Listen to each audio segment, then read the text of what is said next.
تو یہ شان ہے اولیاء اللہ کی اور عباد الرحمان کی، جس کو اللہ تعالیٰ نے بطور خاص یہاں ذکر فرمایا۔ تو میرے دادا حضرت پیر میر علی شاہ صاحب، دیکھیں اس انداز کی مجھے ایک بات یاد گئی، میں کوئی تعریف کرنا نہیں چاہتا، لیکن بعض حقائق ہوتے ہیں وہ ہمارے مریدین علماء تو خیر اس انداز کی تعریفیں کرتے ہیں، ٹھیک ہے، وہ بھی چونکہ میں ان کے گھر کا فرد ہوں تو کوئی شاید یہ سمجھے جی کہ اپنے دادا صاحب کی تعریف کر رہا ہے، ایسی بات نہیں ہے، لیکن بعض چیزیں ایسی ہیں کہ مجھے معلوم ہے، میں نے بڑے بزرگوں کی سنی ہیں، علماء سے سنی ہیں جو آپ کے دور کے لوگ تھے۔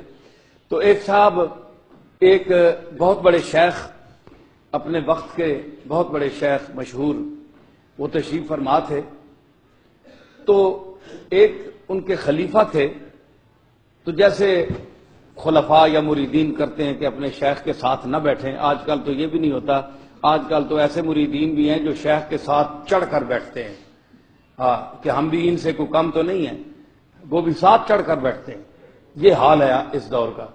تو وہ لوگ ایسے تھے جو ادب کرتے تھے، ادب کرتے تھے، اپنی اوقات میں رہتے تھے اور اپنے آپ کو پہچانتے تھے۔ تو وہ دور جوتوں میں بیٹھے، اب وہ شیخ وقت اور پیر میر علی شاہ دونوں بیٹھے ہوئے ہیں، بہت بڑی شخصیت تھے، تو وہ جوتوں میں بیٹھ گئے نا، ان کو فقیر صاحب کہتے تھے، فقیر صاحب، ان کا لقب ہے فقیر صاحب، جس طرح ہمارے خواجہ مسعود صاحب کو حضرت باؤ جی نے فقیر صاحب فرماتے تھے، تو فقیر صاحب ان کا لقب تھا۔ تو فقیر صاحب جب بیٹھ گئے جوتوں میں، اب وہ تو شیخ بیٹھا ہوا ہے، شیخ کے سامنے وہ بیچارے تو جوتوں میں بیٹھنا بھی بڑا فخر سمجھتے تھے، تو پیر میر علی شاہ صاحب نے ان کی طرف ایک نظر کی نا، دیکھا ان کو، یہ لوگ تو ان کی سکرین پر اللہ تعالیٰ چہرے تو ہم سب دیکھ لیتے ہیں نا، تو وہ ایک اور دنیا ہوتی ہے جو اندر کی دنیا ہوتی ہے، خیالات کی دنیا ہوتی ہے، اعمال کی دنیا ہوتی ہے، وہ بھی بندگان خاص علام الغیوب در جہان جاں جواسیس القلوب، تو جاسوس ہوتے ہیں۔ چہرے پر نظر پڑی تو آپ نے ان کے پیر سے کہا کہ جہاں مجھے اجازت ہے، فقیر صاحب آپ آگے آئیے۔ اب وہ گھبرائے، وہ کہتے ہیں کہ نہیں حضور بیٹھے ہوئے، میرا پیر بیٹھے، میں تو جوتوں میں بیٹھا۔ فرمایا نہیں، پھر میں ادھر آتا ہوں۔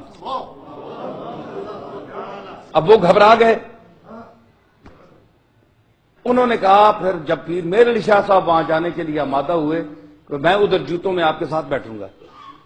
تو یہ بڑی یعنی عجیب میں آپ کو بات سنا رہا ہوں کہ اولیاء اللہ کس مقام کے ہوتے ہیں۔ یہ گھمنڈی طبقہ نہیں ہوتا، نخرہ کرنے والا اور اپنے آپ کو بڑا سمجھنا، جس طرح آج کل ہے چکر ہے جی، جو دنیا کا بھوت ہے تکبر اور غرور کا، اور ہر فعل میں ہر عمل میں اپنا کبر اور اپنے آپ کو منوانا، یہ کچھ بھی نہیں ہے، چاہے مولوی ہو چاہے پیر ہو، کوئی شے نہیں، لاش ہے۔ بچیے ایسے لوگوں سے۔ میں آپ کو طریقہ بتا رہا ہوں پیر میر علی شاہ صاحب کا، جو صحیح اللہ کے مقبول انسان تھے۔ تو فرمایا میں ادھر آتا ہوں۔ اب ان کے شیخ نے کہا نہیں ادھر آ جاؤ فقیر، ادھر آؤ۔ جب وہ سامنے آئے تو کہنے لگے حضور اور کوئی بات نہیں، مجھے آپ سے اللہ اللہ کی خوشبو آ رہی ہے، یعنی اس مقام سے آپ اللہ کو پکارتے ہیں، وہ تعلق ہے آپ کا اللہ کے ساتھ کہ آپ کا جوتوں میں بیٹھنا میں برداشت نہیں کر سکتا۔ یہ ہے نگاہ مومن، مرد کامل کی یہ ہے نگاہ کہ پتہ نہیں شیخ پہچان سکا کہ نہیں، لیکن پیر میر علی شاہ پہچان گئے جی، ان کو جوتوں سے اٹھا کر اپنے پاس بٹھایا۔ تو یہ عباد الرحمان ہیں، یہ ان کا ایک مقام ہے۔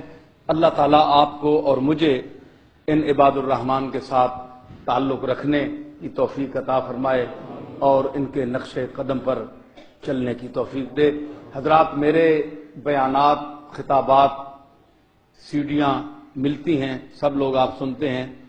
میں کوئی پروفیشنل مقرر نہیں ہوں، خطیب نہیں ہوں، لیکن جب میری طبیعت خطابت پر آ جائے تو وہ گر بھی جانتا ہوں میں، اللہ تعالیٰ کے فضل سے۔ میں خانہ سخن کا گدائے قدیم ہوں، ہر رنگ کی شراب پیالے میں ہے میرے، تو اللہ کے فضل سے وہ چیز بھی ہے۔ لیکن میں آج جس انداز سے میں نے اس مختصر وقت میں کوشش کی اس آیت کریمہ پر بولنے کی اور مفہوم کو سمیٹنے کی اللہ تعالیٰ آپ کو اور مجھے ان کے اتباع کامل کی توفیق عطا فرمائے۔ وآخر دعوانا ان الحمدللہ رب العالمین۔ سبحان اللہ۔ سارے عوام سنتے پڑھ لیں۔